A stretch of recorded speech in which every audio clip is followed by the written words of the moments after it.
সত্যি লাইফে এমন কিছু ঘটনা ঘটে যায় যার ওপর নিজেদের হাত থাকে না।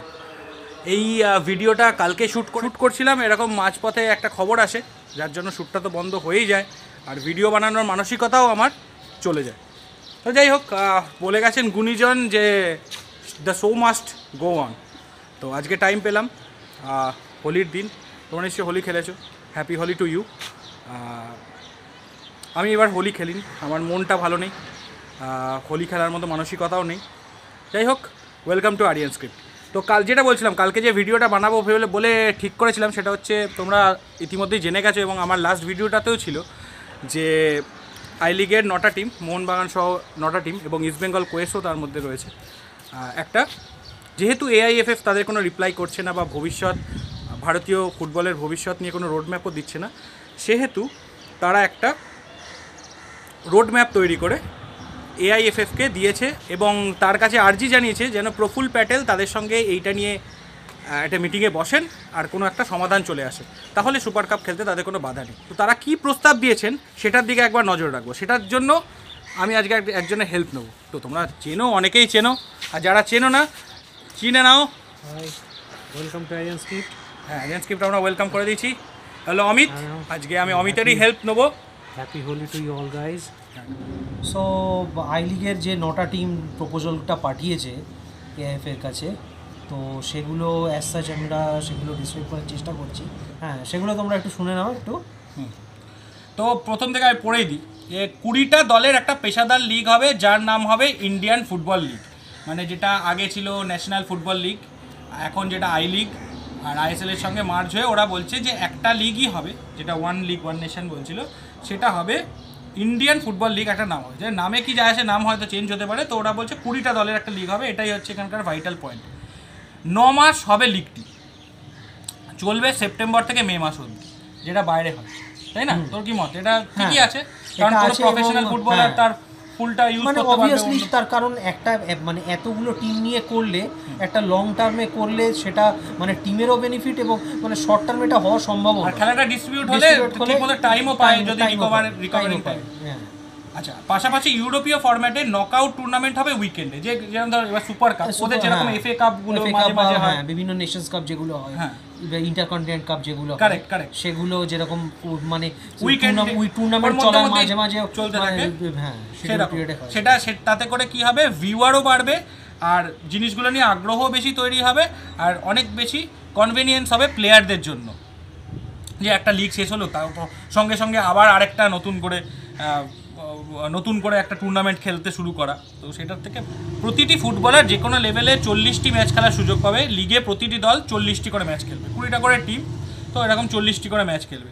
লিগের মার্কেটিং সব দলকে নিয়েই করতে হবে, মানে এটা তো ইন্ডিয়ার একটা প্রবলেম। এটা ইন্ডিয়ার একটা প্রবলেম এবং এটা কিন্তু মানে হাইলাইটেড করাও যেতে পারে এই কারণেই কি অ্যাটলিস্ট প্রত্যেকটা দলই মোটিভেটেড হবে ইন দ্যাট রেসপেক্ট, কি আমরাও এখানে কিছু প্রায়োরিটি পাচ্ছি। এখানে শুধুমাত্র সোকল নাম করার যে টিমগুলো বা যাদের পারফরমেন্স বা ব্যাকগ্রাউন্ড আছে তারাই যাতে শুধুমাত্র যদি মানে পেয়ে থাকে, তার থেকে সবাইকে সমানভাবে মার্কেটিং করতে হবে। হ্যাঁ, তাতে মোটিভেশনটাও আসবে এবং সেটা ইন টোটালিটিতে যেটা আলটিমেটলি উপকার হতে পারে। হ্যাঁ, মানে ভারতীয় ফুটবলের ক্ষেত্রে প্লেয়ার উঠে আসাতেও তাদের সুবিধা, অবশ্যই এবং সেটা সমস্ত প্রান্তিক জায়গা থেকেই মানে ব্যাপারটা ছড়াবে।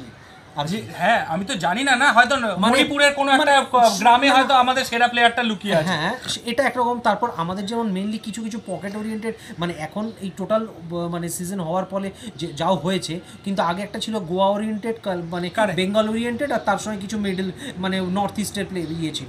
বাকি এখন আরও যে আমাদের জায়গা আছে, অন্যান্য স্টেটগুলো আছে, সেই স্টেট থেকেও যাতে প্লেয়ার উঠে আসতে পারে সেইটাও একটা কিন্তু প্রয়াসের মধ্যে থাকবে। খুব ঠিকই বলেছিস। আচ্ছা, এবার বলছে যে সব ম্যাচই টিভিতে সম্প্রচার করতে হবে, দুটো দল উঠবে আর দুটো দলে অবনমন হবে, মানে দুটো দল প্রমোশন, দুটো দলের রেলিগেশন, এটা তো করতেই হবে, কারণ এখন ফিফার নিয়ম অনুযায়ী ওটা না করলে তোর লাইসেন্স ক্যান্সেল করে দেবে। এটা অবশ্যই, এবং না এটা তো একটা খেলার মানে অ্যাজ এ প্রথম লিগের রুল, এটা it's a part of rule of any মানে কাইন্ড অফ কম্পিটিটিভ হবে। তাহলে সেকেন্ড ডিভিশন লিগের প্লেয়ার টিমগুলো মোটিভেটেড হবে যে আমরা ভালো খেললে ফার্স্ট ডিভিশন খেলতে পারি, তবেই না কম্পিটিটিভ আসবে। এটা তো মানে অবশ্যই করা উচিত, এটা তো নিয়ে তো কোনো প্রশ্নই ওঠে না। আর টিভিতে সম্প্রচার করতেই হবে এই কারণে, এবার আই লিগের অনেকগুলো ম্যাচই মানে ব্রডকাস্টার পৌঁছতে পারছে না, ইচ্ছা করে নেগলিজেন্স করা হয়েছে। তাতে করে কী হয়েছে, মানে দেখেই বোঝা যাচ্ছে যে আইএসএলকে একটু বেশি জাঁকজমক আর আই লিগকে একটু বঞ্চিত করা হচ্ছে। তো সেইটা কিন্তু কখনোই করা যাবে না যে ইস্টবেঙ্গল মোহনবাগানের ম্যাচ তাহলে একদম প্রাইম টাইমে দেবো আর নেরোকা ভার্সেস মিনার্ভা হলে দেখাবোই না, তো সেইটা যেন না করা হয়। সব যেটা বলছি যে সব টিমকেই তবে না মোটিভেট হবে।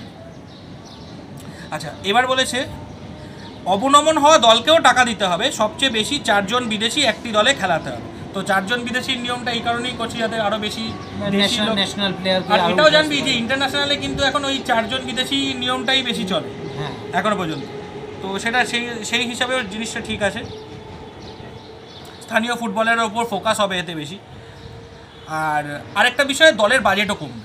মানে আমরা লাস্টে এরকম একটা এখন যে জায়গায় পৌঁছে গেছি যে 6 জন খুব ভালো বিদেশি নিয়ে খেলবো, আর দেশি ছেলেরা তো সুযোগ পাওয়ার কোনো মানে অনেকেই প্রশ্ন করে, আমার লাইভেও অনেকে প্রশ্ন করে, আমার ভিডিওতে অনেকে কমেন্ট করে যে দাদা আর তো স্ট্রাইকার উঠে আসছে না, বাঙালি স্ট্রাইকার উঠবে কী করে? আমরা অলওয়েজ গোল নির্ভর খেলা, আর আমরা অলওয়েজ দেখবে বিদেশি চুজ করার ক্ষেত্রে প্রথমেই আমরা দেখি যে ভালো একটা স্ট্রাইকার নিয়ে নেবো বা দুটো স্ট্রাইকার বিদেশি নিয়ে নেবো।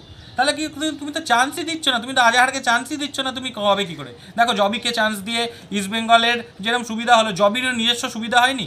জবি জাস্টিন কিন্তু ভারতীয় ফুটবলে এখন একটা খুব বড় নাম, কারণটা এটাই যে সুযোগ দেওয়া হয়েছে এবং খেলে দিয়েছে। সেটা যেরকম আছে, আর তার সঙ্গে আমাদের যদি ভারতীয় ফুটবলটাকে টোটাল এগিয়ে নিয়ে যেতে হয়, তাহলে আমাদেরকে তো আলটিমেটলি ভারতীয় ফুটবলারই তৈরি করতে হবে। ঠিক কথা। হ্যাঁ, আমি তো আমাদের মূল উদ্দেশ্য কি ভারতীয় ফুটবলকে তৈরি, আর বিদেশিদের আনছি কেন যে আমাদের কম্পিটিটিভনেসটা যেন বাড়ে, যাতে মানে পরস্পরের সঙ্গে খেলে তাদের মানে সামগ্রিকভাবে ফুটবলের উন্নতিটা হয় সেই দিক থেকে। আরেকটা ভালো পয়েন্ট এখানে তুলে ধরা হয়েছে, সেটা হচ্ছে প্রতিটি দলকে বাধ্যতামূলকভাবে স্থানীয় ফুটবলারকে সই করাতে হবে। এতে স্থানীয় প্রতিভা উঠে আসবে, স্থানীয় ফুটবলারদের প্রতি আবেগও কাজ করবে। আরেকটা সবচেয়ে বড় পয়েন্ট যেটা আমি আরও ভীষণভাবে মানে মাঝে মাঝেই কথা বলি, সেটা হচ্ছে প্রতিটি দলের ইউথ ডেভেলপমেন্টেও খুব শক্তিশালী করতে, কারণ মানে ভবিষ্যৎ মানে যে কারণে যে একটা লোক রিজার্ভ বেঞ্চ কেন তৈরি করে, যে আমার যেটা কারেন্ট চলছে সেটাকে যাতে সাপোর্ট দেওয়ার জন্য। তো অবভিয়াসলি মানে আমি যদি ফিউচার প্লেয়ার না তৈরি করি, শুধুমাত্র প্রেজেন্ট যেটা চলছে সেটা নিয়েই থাকি, তাহলে তো আমি ফিউচারের এটা আমার কিছু থাকবে না। তো ফিউচারের কথা ভেবে অবভিয়াসলি আমাকে ইউথ সাপোর্ট বানাতেই হবে এবং ইউথ স্ট্রেন্থকেই বানাতে হবে। ঠিক কথা, এটা ঠিকই বলেছে। এবার একটা আর্থিক প্রস্তাবও দিয়েছে, জানি এটা খুব একটা ম্যাটার করবে না, তাও আমি জাস্ট একবার বলে দিচ্ছি যে ওরা দিয়েছে যে আর্থিক প্রস্তাবটা, এটা যদিও ম্যাটার করবে না এই কারণেই বলছি, কারণ এটা পুরোপুরি মানে যদি হয় তবে হলো এরকম টাইপের একটা, তাও আমি একবার বলে দিচ্ছি আগে তো প্রপোজালটা ফ্রুটফুল হলে then the commercial part will come না। তাও আমি একটা ছোট করে বলে দিচ্ছি ওরা কি বলতে চাইছে, যে ওরা বলছে এই মুহূর্তে নাকি আইএসএল এর ক্লাবগুলো 13 থেকে 18 কোটি টাকা খরচ করে এবং 8 থেকে 12 কোটি টাকা আয় করে, ঠিক আছে? তো এফএসডিএল মানে তোমরা যেটা জানো 95টা করে ম্যাচ খেলে 150 কোটি টাকার মতো রোজগার করছে। আর নতুন প্রস্তাবিত যে লিগটা হচ্ছে তাতে 20টা করে দলের লিগে 380টা করে ম্যাচ হবে, যেটা এখনকার তুলনায় 4 গুণ। আর এখানে দেখাচ্ছে যে 325 টাকা মতো 325 কোটি টাকা মতো আয় হবে, যেটা নাকি এখনকার আয়ের ডবল হবে। এবার কীভাবে সেই টাকাটা ডিস্ট্রিবিউট করা হবে এটা কিন্তু মানে প্রস্তাবিত, আমাদের মত নয়, আমার মতে অন্যভাবে করতে হবে। তো 20টা দলের প্রত্যেককে নাকি 12 কোটি টাকা করে পাবে। অল ইন্ডিয়া ফুটবল ফেডারেশন পাবে 50 কোটি টাকা, আর দ্বিতীয় ডিভিশনের দল 16টা করে দল 2 কোটি টাকা করে পাবে। দ্বিতীয় ডিভিশনের যারা অবনমনে চলে যাবে তারা 2 কোটি পাবে। আর ক্লাবগুলোকে ইউথ ডেভেলপমেন্ট, ফ্যান বেস এরা নিজেরাই সেই বিষয়ে তারা ইনভেস্টমেন্ট করবে। আর এএফসির নিয়ম অনুযায়ী প্রতিটা ক্লাবকে বাধ্যতামূলকভাবে 10% ইউথ ডেভেলপমেন্টকে খরচা করতে হবে।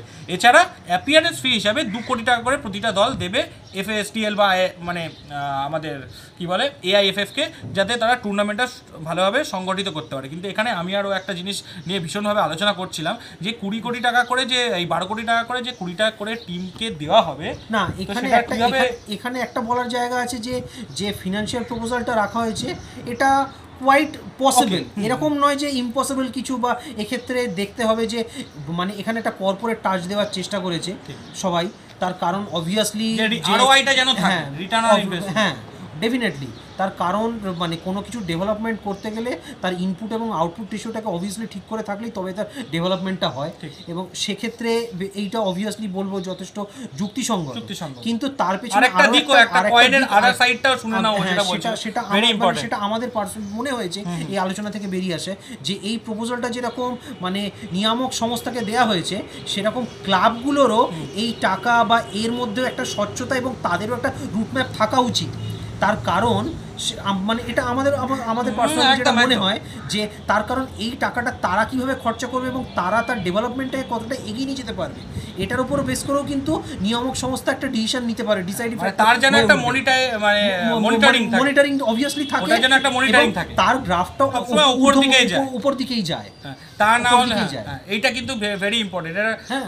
ঠিক কথাই বলেছে। তার কারণ শুধুমাত্র it's not like a profit making company Correct. হ্যাঁ এবং করে দিয়ে আমি চলে গেলাম ব্যাস হয়ে গেল এরকম যেন না হয় মানে সিনেমা বানালে যেরকম একটা প্রফিট হয়ে গেল তো হয়ে গেল, সেরকম যেন না হয়।